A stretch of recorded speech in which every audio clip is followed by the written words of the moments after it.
Quand on parle des violences conjugales, on parle rarement de l'amour, mais il ne faut pas oublier qu'en fait, quand on quitte une personne, une relation violente, l'amour ne s'arrête pas. Donc c'est un cheminement très long, très douloureux et qui fait son temps. Alors on m'avait déjà dit je t'aime avant, mais alors quand lui me disait je t'aime, je me sentais la femme la plus chanceuse du monde. Voilà, que j'avais trouvé un homme pareil. Parce qu'il correspondait vraiment à ce que je m'étais fait comme idée de l'homme et de l'amour. Et donc quand m'avait dit, j'ai dit waouh, enfin je l'ai trouvé. Enfin je mérite cet amour. Il y a quelqu'un qui m'aime vraiment pour ce que je suis. Et oui, j'y ai cru. C'était pas de l'amour. C'était vraiment... tu es là juste pour faire des enfants ou être comme une esclave en fait. Faire à manger pour moi, faire les enfants, basta. Il n'y avait pas cette histoire de complicité, de discussion entre l'homme et la femme. Sortir, se balader, il n'y avait pas tout ça. C'était pas vraiment de l'amour en fait dans ce mariage. Si tu crois un jour que tu m'aimes, ne crois pas que tes souvenirs me gênent. Et cours jusqu'à perdre haleine, viens me retrouver. Si tu crois un jour que tu m'aimes, et si ce jour-là tu as de la... En fait, j'étais très bien à ce moment-là. Je vivais avec mes 2 premiers enfants et je m'étais reconstruite et je vivais dans mon petit appartement, je vivais ma meilleure vie. Et puis, ce sont des personnes qui ont voulu que je rencontre quelqu'un. Donc, par l'entremise de quelqu'un, on m'a fait rencontrer cette personne et c'était un coup de... pas un coup de foudre, un coup d'amour réciproque. Et c'était la rencontre d'un personnage charismatique qui, curieusement, donc, répondait vraiment à tous les critères, on va dire, vulgairement de sélection qu'une personne, une femme ou un homme peut se faire de la rencontre amoureuse et il répondait vraiment à toutes mes valeurs. Une belle rencontre, quoi. Et ça a déchanté très rapidement. J'ai rencontré Jafar via les réseaux et en fait en voyant son profil, en fait, voilà, j'ai flashé directement. On s'est mis très vite en contact. On s'est appelé énormément. Et puis on s'est rencontrés et là, ça a été très fusionnel, en fait. Ouais, c'était vraiment l'homme que j'attendais. Et en fait, je faisais tout pour ne pas le décevoir. C'était d'abord de base un mariage forcé. C'était pas mon propre choix. Donc c'est un mariage qui s'est passé en Guinée. Et c'est comme ça que j'avais pas rencontré le monsieur personnellement. J'ai pas vu ses photos, je l'avais pas entendu. Et donc du coup, voilà, c'est comme ça que j'ai été mariée au fait. On est restés 5 ans ensemble. C'était une personne qui est venue vivre chez moi. Et donc, je me suis retrouvée à la tête d'une tribu. C'était compliqué au quotidien. C'était rien par rapport à ce qu'on vivait de beau. Oh, les violences ont commencé 3 mois après. La première gifle que j'ai reçue, c'était 3 mois après. Et ensuite, ça a été des contrôles, dénigrement. Il est venu s'installer très rapidement chez moi. Et donc, en fait, l'estime de moi est partie de plus en plus. Et je devais à chaque fois lui prouver comment je l'aimais. Hein. Après le mariage, j'ai eu beaucoup de problèmes de base d'abord, avant de quitter d'abord le pays, par sa famille, par lui, il y avait beaucoup de problèmes, c'était vraiment toxique. Les violences ont commencé quelque temps après mon accouchement. 1 an après, donc, l'avoir rencontré, je suis tombée enceinte. C'était pas voulu, mais c'était un grand cadeau. et donc les violences ont commencé, assez rapidement, quand je suis devenue maman. Les premiers instants de ce bébé ont été, très compliqués. Ça a commencé par, beaucoup de mépris, des violences, psychologiques, surtout un climat de terreur, un j'étais constamment dans une hypervigilance, je devais toujours m'adapter à la situation et c'est très curieux comme relation à vivre parce qu'à côté de ça, il y a des super bons moments et ça reprend à chaque fois le dessus. Donc à chaque fois, on se redonne un coup de fouet. Ça va de ça c'est vraiment le cycle, en fait, de la violence, en tant que telle et au fur et à mesure du temps, on a de moins en moins de répit pour reprendre des forces. Donc les violences deviennent de plus en plus récurrentes et jusqu'au moment où on n'a plus la capacité à reprendre la force et on se dit que là, ça va pas, ça peut plus continuer. Ensuite, on a déménagé. Et là, comme il m'a isolée, de plus en plus, mes enfants sont partis de la maison, on n'était qu'à 2. Et là, ça a commencé vraiment à me battre. Là, c'était vraiment avec des barres de fer, avec des bâtons, avec des ceintures. C'était le contrôle total, c'était des caméras à la maison, pirater mon téléphone. En fait, voilà, j'ai subi la totale. Jouer. Tu mélanges et tu en tires normalement. Mais tout le monde mal à l'aise avec tes questions. Libère ta chatte. Tout tourne toujours autour, hein, quand on a des deux points de coup. C'était un jour comme les autres, hein. Donc du coup, il n'y avait rien qui était prémédité.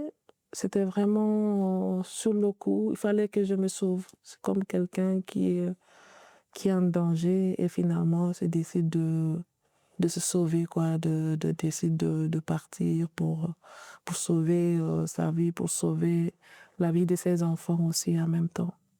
Oui, je me souviens du jour. C'était au mois de février. En fait, une semaine avant, il m'avait tellement frappée.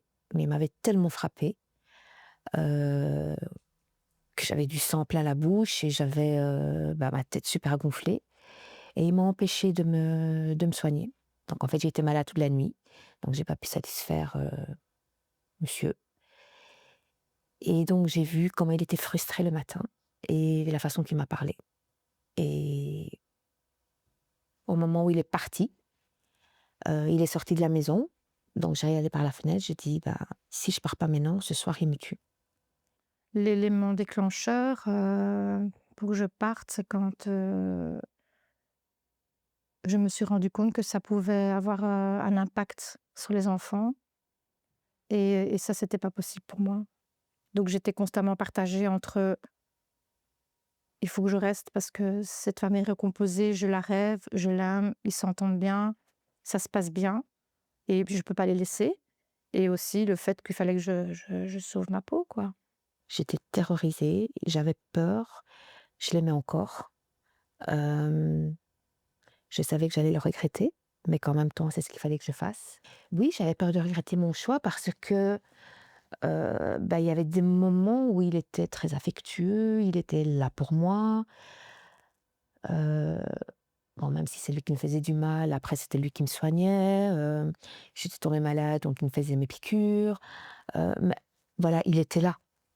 Donc les violences ne s'arrêtent pas, au moment où on part. Au contraire, elles peuvent s'aggraver et puis après tu as les violences, systémiques, les violences économiques, les violences de la garde partagée, la solitude aussi, Cet homme-là, en fait, je lui avais tout donné. Tout donné. J'avais mis ma vie dans ses mains. Et en fait, moi, j'étais arrivée à un état où je n'arrivais même plus à mettre une application sur mon téléphone. Passer un coup de fil dans une institution, je n'arrivais plus. Et je me dis, mon Dieu, je vais faire comment pour vivre sans lui? Je ne sais plus vivre sans lui. On y va? on y va. On va aller vite mieux. Ah, il paraît qu'il faut reprendre le pouvoir. Il faut... Wow.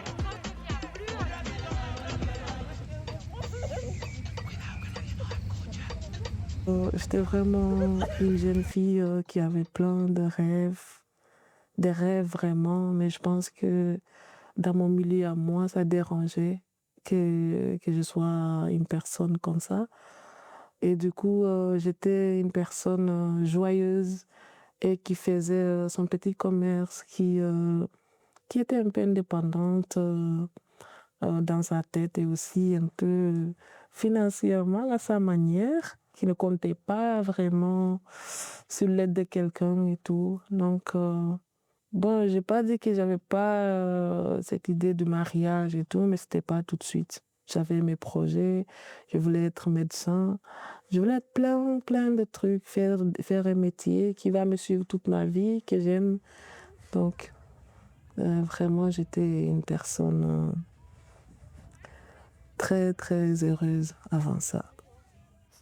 En fait, lors d'une de mes thérapies, donc je disais tout le temps, voilà, je l'aime encore, je l'aime encore.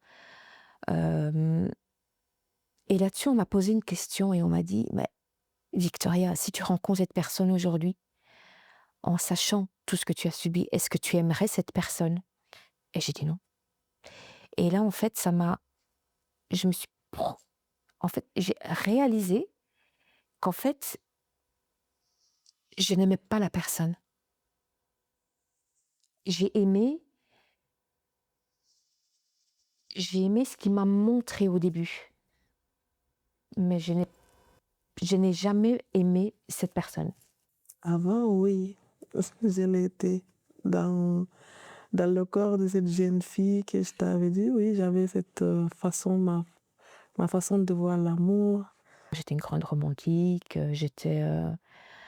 voilà, j'ai donné tout. J'avais des relations, j'étais quelqu'un d'entière. Mais aujourd'hui, je ne vois plus l'amour de cette façon. Oui, aujourd'hui, c'est cette femme qui est déjà transformée, qui peut vivre l'amour, hein, bien sûr, si voilà, je rencontre la bonne personne et tout, oui. Mais ce sera plus comme avant. C'est voilà, je donne tout, mais je donne tout par amour. Là, j'ai plus rien à donner. Aujourd'hui, moi j'ai rencontré quelqu'un,